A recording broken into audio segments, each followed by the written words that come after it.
paz do Senhor Jesus Cristo esteja no nosso coração e permaneça agora e para todos sempre. Os que creem, digo amém, digo glória a Deus. Glória a Deus. Vamos invocar a presença do Espírito Santo para que Ele nos dê bastante sabedoria no dia de hoje. Ó Espírito Santo de Deus, nós te invocamos agora com o nosso coração aberto, com a nossa alma franca, com o nosso espírito dentro do Teu Espírito, para que nós possamos hoje receber a Tua luz, a Tua orientação, para que possamos receber a Tua sabedoria, a Tua inteligência, para que possamos conhecer profundamente a mais perfeita, agradável e boa vontade de Deus. Ó Espírito Santo de Deus, instrui-nos, ensina-nos o caminho por onde devemos andar, guia-nos com os Teus próprios olhos, sede luz para os nossos pés e lâmpada para os nossos caminhos. Nós te pedimos, Espírito Santo de Deus, a Tua presença para nos dar força, vigor, para nos dar inteligência e perspicácia. Nós te agradecemos a Tua presença no santo nome de Jesus. Se creem, digo amém, digo glória a Deus.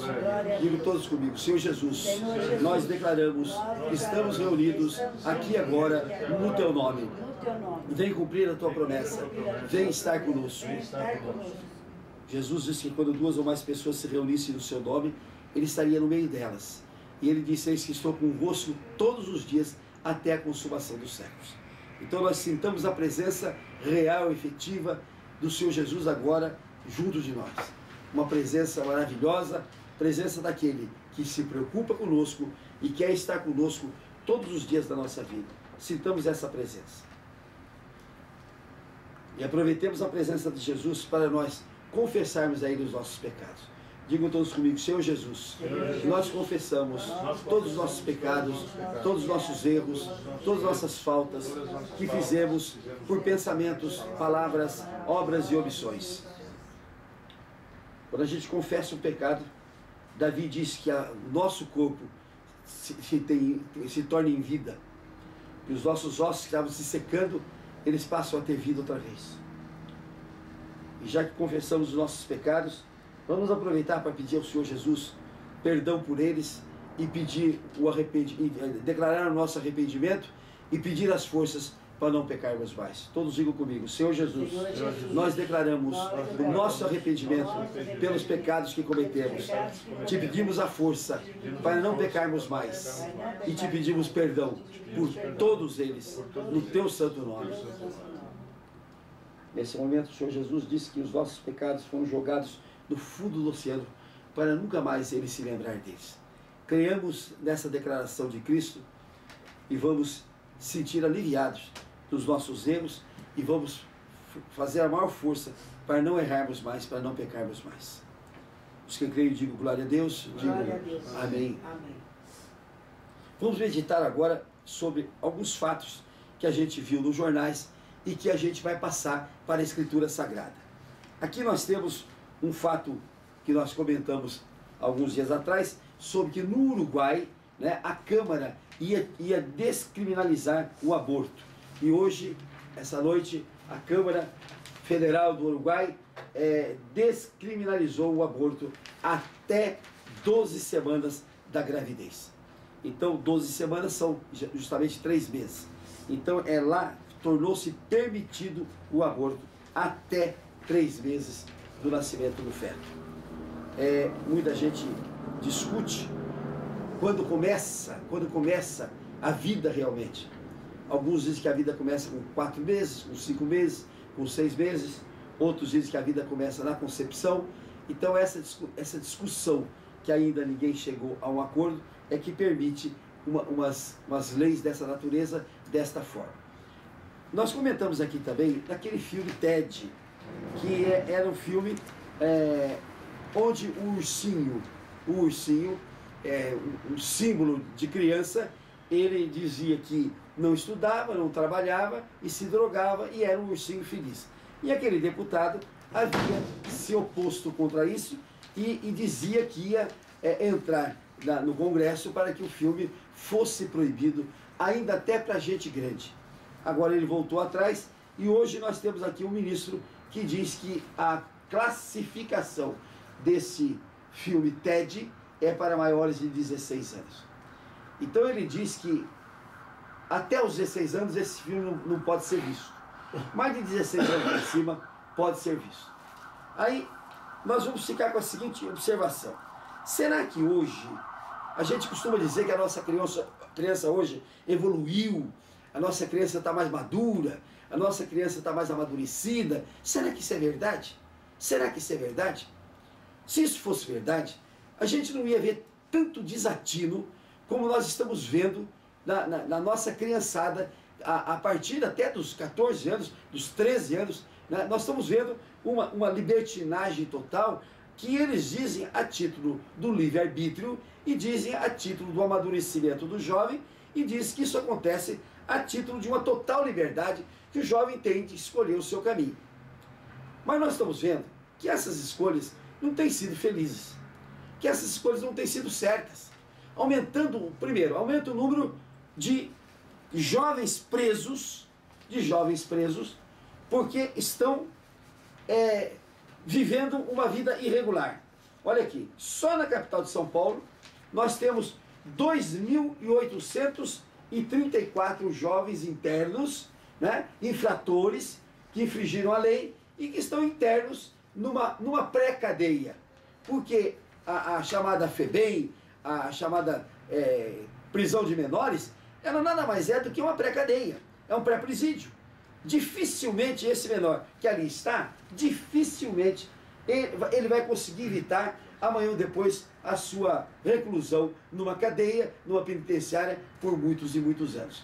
Então, quando a gente diz que o jovem hoje, ele chegou num amadurecimento mais rápido, que hoje ele já tem mais ciência das coisas, eu tenho comigo que é um grande engano nosso. E as provas nós temos aí. Uma das provas é essa aqui, olha.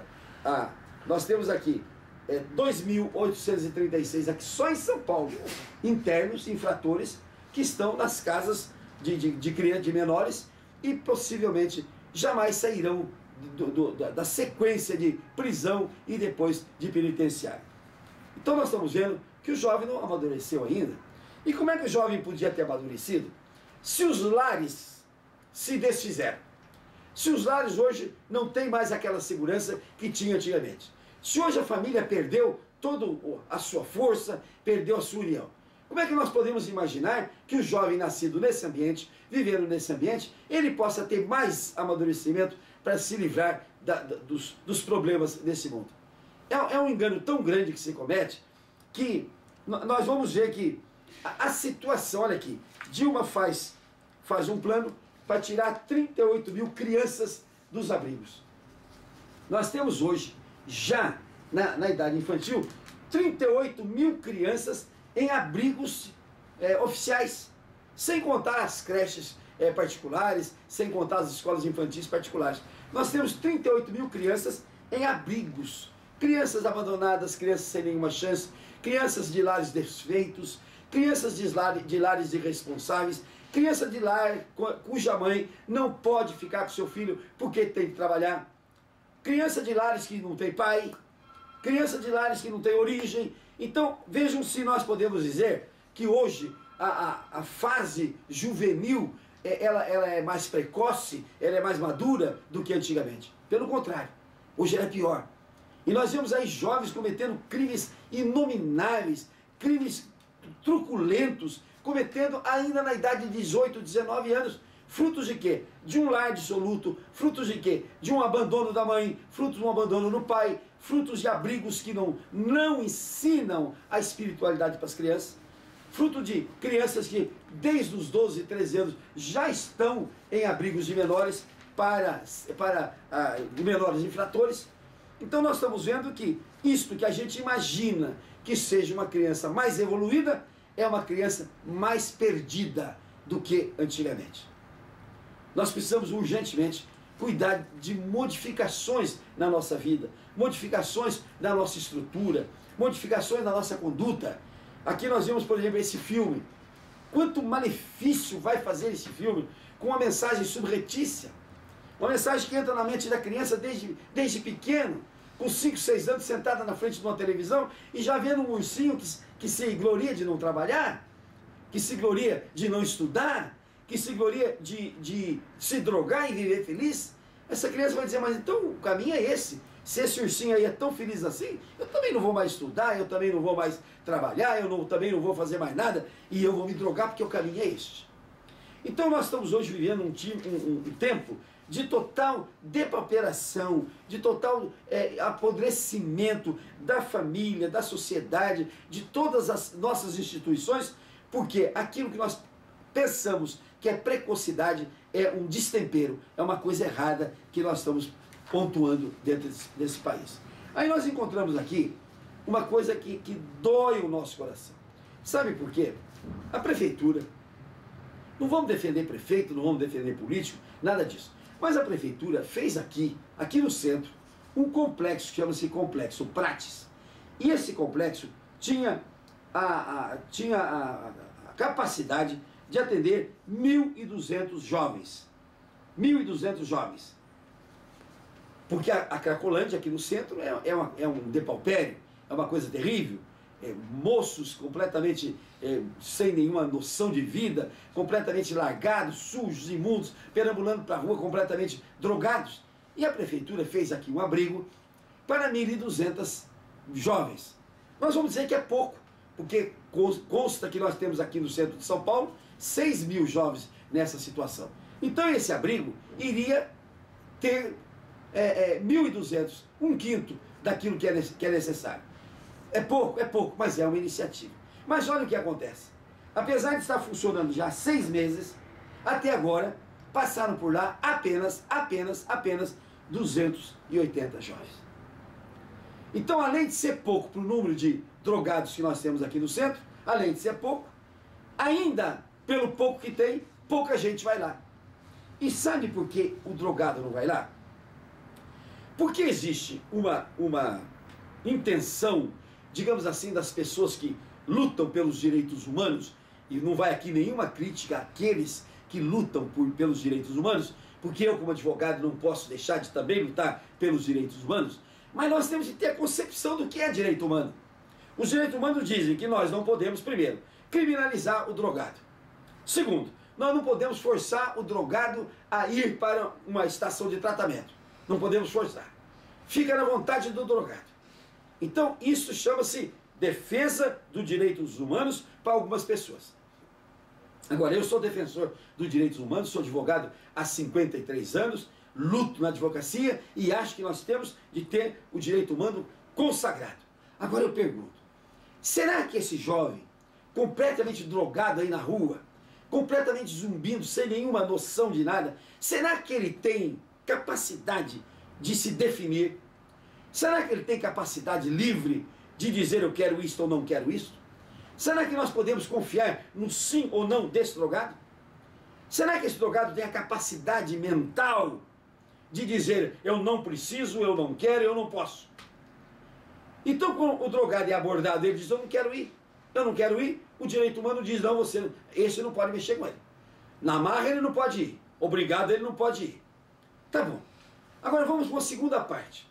Se esse drogado tem o direito humano dele, eu também tenho o meu direito, e todo esse pessoal que está aqui no centro tem o direito deles também. Aquela pessoa que mora num prédio onde tem na frente 300 drogados e que não pode receber visita, que não pode tirar suas crianças dali, que não pode descer de noite, que não pode ir a um cinema, que não pode ir a lugar nenhum, e os direitos humanos desse cidadão? Que está violado pelo alegado direito humano daquele que está importunando os demais que não são drogados. Onde é que está o equilíbrio do direito humano? Porque eu aprendi no direito que o meu direito cessa quando começa o direito do outro. O meu direito não se sobrepõe ao direito do outro. No mundo não tem choque de direitos. Ou seja, o direito daquela pessoa que está ao meu lado, ele cessa quando começa o meu direito. E nós dois temos direitos diversos, mas eles não se chocam. Direito não se choca com o direito de ninguém. E o direito de ninguém não choca com o direito meu, porque senão não são direitos. Se houver choque de direitos é porque não existe direitos. Então, como é que nós vamos nos posicionar nisso? O drogado, por força do direito humano, ele tem o exercício do livre-arbítrio, então ele não pode ser levado na marra para uma estação de tratamento, não pode ser levado na marra numa estação de tratamento, porque ele tem o direito humano de dizer sim e de dizer não.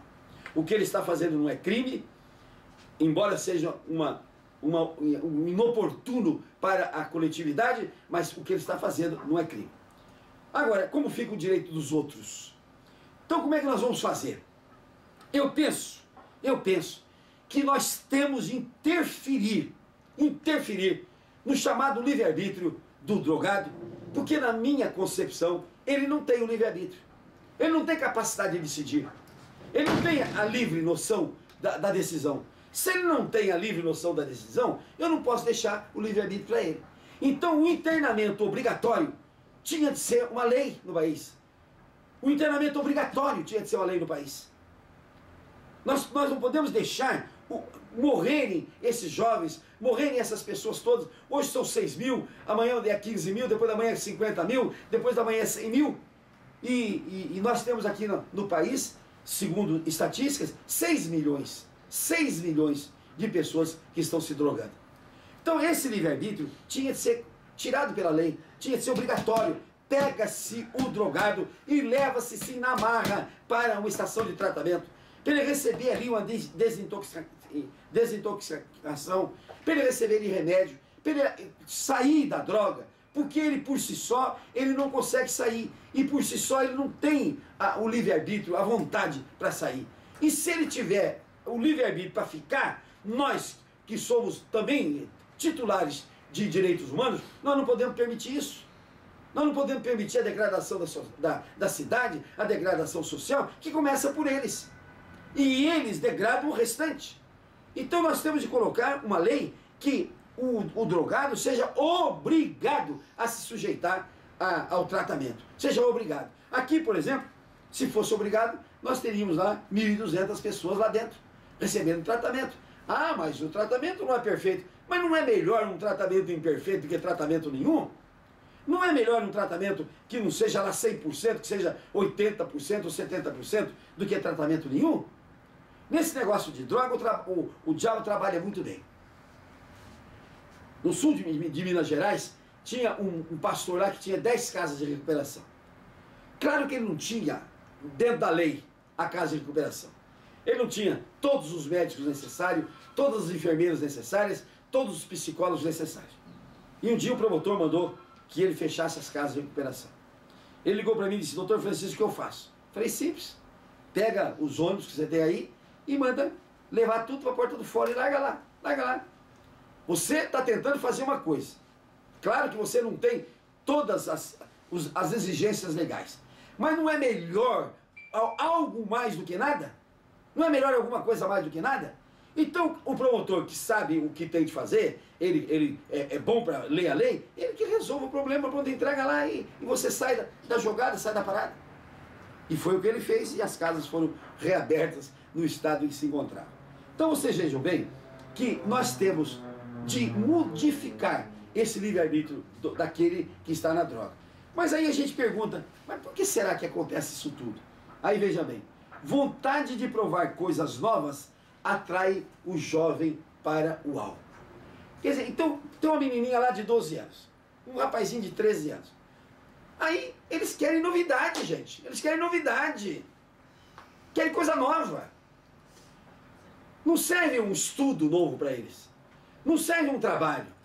Não serve uma brincadeira diferente. Não, coisa nova, tem que ser coisa nova, coisa emocionante, né? Tem que ser coisa que a gente... Né? E aí o que eles fazem? Começam pelo álcool. E logo depois do álcool vai a droga. E logo depois do álcool vem a droga. E a droga vai cada vez pior, cada vez pior, cada vez pior. E nós encontramos aqui, a vontade de provar coisas novas atrai jovens ao álcool. E por que será que os jovens querem coisas novas? Por que será que nós perdemos a nossa inteligência de inovar? Por que o jovem quer coisa nova do álcool e na droga? Porque dentro da casa deles, dentro do lar, não tem uma mãe para fazer uma comida diferente. Não tem uma mãe para arrumar a casa diferente. Não tem uma mãe para trazer uma brincadeira diferente, um jogo diferente. Não tem uma mãe para ter uma conversa diferente. Tem uma mãe que saiu às 5 horas da manhã, largou a casa fechada, com várias pessoas lá dentro. Os que são grandes estão procurando emprego, os que são crianças estão lá procurando novidades, e ela volta à noite. Não vai nenhuma crítica a essa mulher, porque ela está lutando, trabalhando, mas essa estrutura tem de mudar. Se nós quisermos mudar o destino dos nossos jovens, essa estrutura tem de mudar, não pode continuar assim. Aí o jovem não encontra novidade nenhuma dentro da casa dele, não encontra nada de novo na casa dele, vai procurar a novidade. Aí já está na porta da casa, já tem um demônio oferecendo a novidade do álcool, a novidade da droga, a novidade do sexo, a novidade da impureza, a novidade do roubo, do assalto, a novidade de mau comportamento, a novidade de mau conduta. Ou nós mudamos a nossa estrutura, e essa estrutura, vejam bem, não se consegue mudar apenas com leis. Essa mudança tem que ser espiritual, gente. Essa mudança tem que ser feita espiritualmente.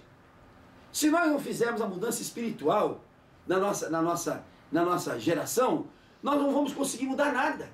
O mundo vai continuar dessa maneira e cada vez pior, cada vez mais degenerado, cada vez mais com problemas, porque nós não mudamos a nossa estrutura espiritual. Esses dias eu estava lendo uma revista, e essa revista falava a respeito da estrutura dos homens de negócio, dos executivos. Então há uma noção de que o executivo, ele é exclusivamente materialista. Ele é executivo exclusivamente dentro do A mais 1 mais 1, 2, 2 mais 2, 4. Então ele é um homem estruturado apenas dentro de uma estrutura material, de uma estrutura matemática. Mas uma teoria nova surge dizendo o seguinte: não, nós não podemos mais separar essa doutrina nova. Não podemos mais separar aquilo que é profano daquilo que é sagrado. Não podemos mais dizer que o executivo, o homem de negócio, o empresário, ele é apenas um homem do profano. Que ele prescinde da parte espiritual, que ele não precisa da parte espiritual.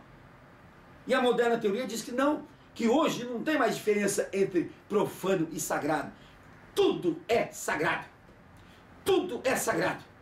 A conduta do homem no seu comércio, a conduta do homem na sua indústria, a conduta do homem na sua profissão, no seu trabalho, é uma coisa sagrada.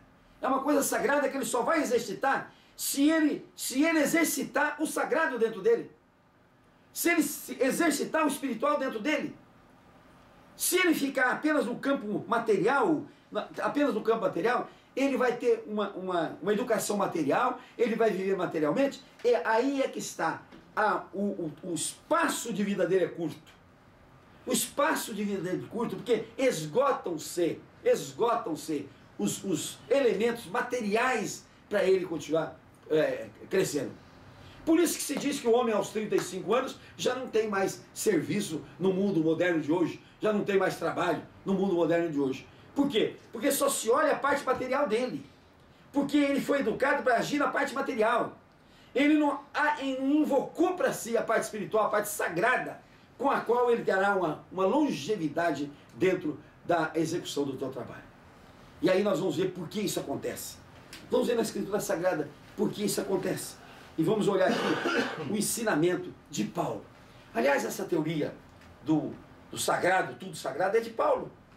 É de Paulo. É a teoria do Senhor Jesus, que Paulo pegou para si e Paulo colocou no mundo a teoria do sagrado. Tudo é sagrado. Não é eu sou profano, por isso eu sou um executivo profano, executivo comercial, não quero saber nada do sagrado. Tem vida curta, tem vida pequena. Porque os executivos sábios, embora eles não se digam cristãos, mas eles aplicam os ensinamentos de Cristo na vida dele. Eles aplicam as leis de Cristo na vida deles. Não se declaram cristãos, mas aplicam as leis de Cristo na sua vida. E o que é isso?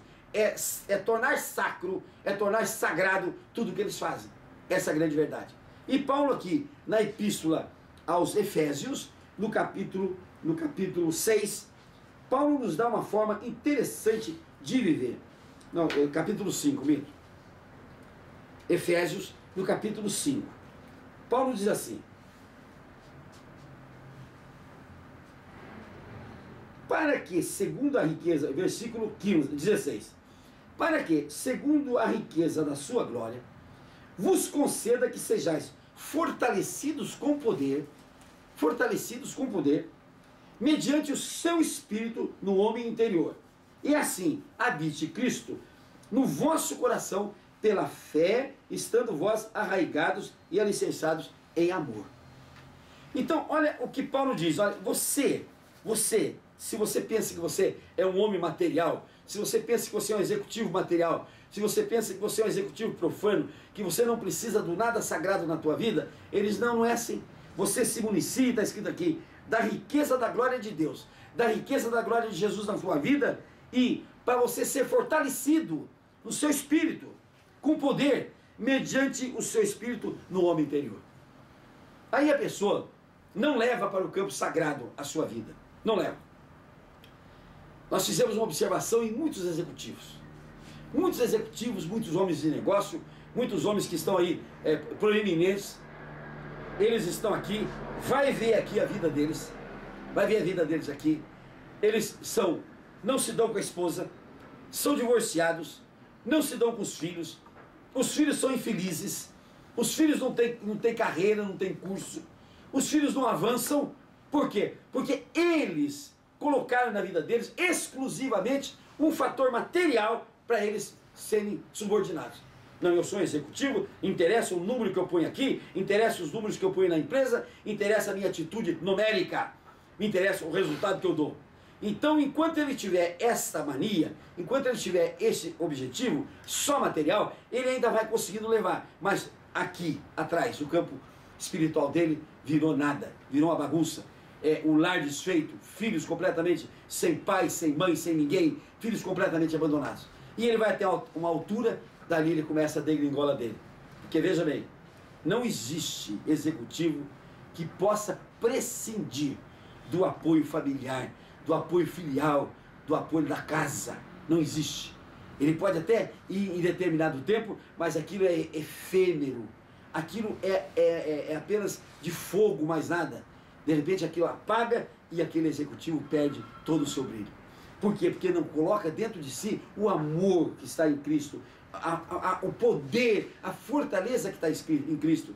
Mesmo para ele, o poder que ele vai encontrar em Cristo, para ele dirigir a empresa dele, para ele dirigir os negócios dele. Aí diz assim, eu acho interessante a gente observar o que ele diz assim, que nós temos de conhecer o amor de Cristo, que excede todo e qualquer entendimento, para que nós sejamos tomados da plenitude de Deus. Quer dizer, quando eu sou executivo, que vou buscar o sagrado, e vou buscar Cristo na minha vida, eu sou tomado pela plenitude de Deus. Então eu não vou mais sozinho, eu vou pela orientação de Deus, pela luz de Deus, eu vou pela luz completamente iluminado pela força de Deus.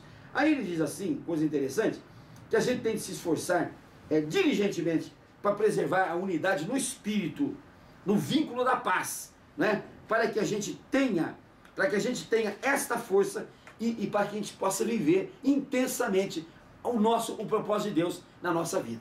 E uma coisa que a gente tem que ter certeza é uma coisa, que tudo que nós vamos fazer na nossa vida tem o propósito de Deus. Ou nós tomamos esse propósito e nós incluímos o poder de Deus nesse propósito, para nós exercitarmos o propósito de Deus na nossa vida e nós sermos elementos de vantagem para a sociedade, ou nós temos um caminho curto e completamente destruídos. E diz assim, vede prudentemente, o item 15 do capítulo 5. Vede prudentemente como andais, não como nécios, e sim como sábios. Então eu costumo dizer, a minha opinião antes de eu ter estudado a Bíblia, eu caçoava dos evangelhos, eu achava todos eles uns bobões, uns poltrões, uns tontos, eu chamava eles de glória, glória, glória, glória, glória, porque eu não via neles a inteligência que hoje eu vejo naqueles que adotam o Evangelho, naqueles que adotam a palavra de Deus, a norma de Deus para a sua vida. Então aqui ele diz, não andais como nécios, como tontos, não, mas sim como sábios. E a sabedoria tem uma única fonte. A sabedoria só tem uma única fonte, que é Deus. Ele é o autor e o dispenseiro da sabedoria. Ninguém pode buscar sabedoria em outro lugar a não ser na sabedoria de Deus. Só Ele é a sabedoria. Deus é a sabedoria. Ele é o foco de sabedoria e Ele é o dispenseiro de sabedoria. E está escrito na Escritura Sagrada que quando eu quero sabedoria, eu vou buscar com Ele. E Ele vai me dar a hora que eu quiser, o tanto que eu quiser, o tanto que eu pedir. Remira o tempo. Manda a gente remir o tempo. Porque os dias são maus. E a gente vai ver como é que nós perdemos tempo. Perdemos tanto tempo com coisas sem nenhum valor, com coisas sem nenhum bem para nós, sem nenhum mérito para nós. E nós temos de pegar uma mania de dizer assim, bom, eu vou gastar meu tempo aqui agora nesse assunto. O que é que esse gasto de tempo vai trazer para me iluminar, para me enobrecer, para me ensinar, para me trazer vantagens na minha vida? Eu tenho de remir o tempo. Por isso eu combato a televisão, porque a televisão, além da pessoa perder o tempo, eu digo televisão porca, imunda, essa televisão que ensina coisas erradas, de novelas sem nenhum propósito, de novelas imundas, indecentes. Então, quando a pessoa está ali, ela está perdendo o tempo de assistir aquilo, e o que é pior, se ela perdesse só o tempo, ainda vai lá. Não, mas ela recebe ali uma carga de coisas negativas que ela, no seu subconsciente, ela vai aplicar na sua vida.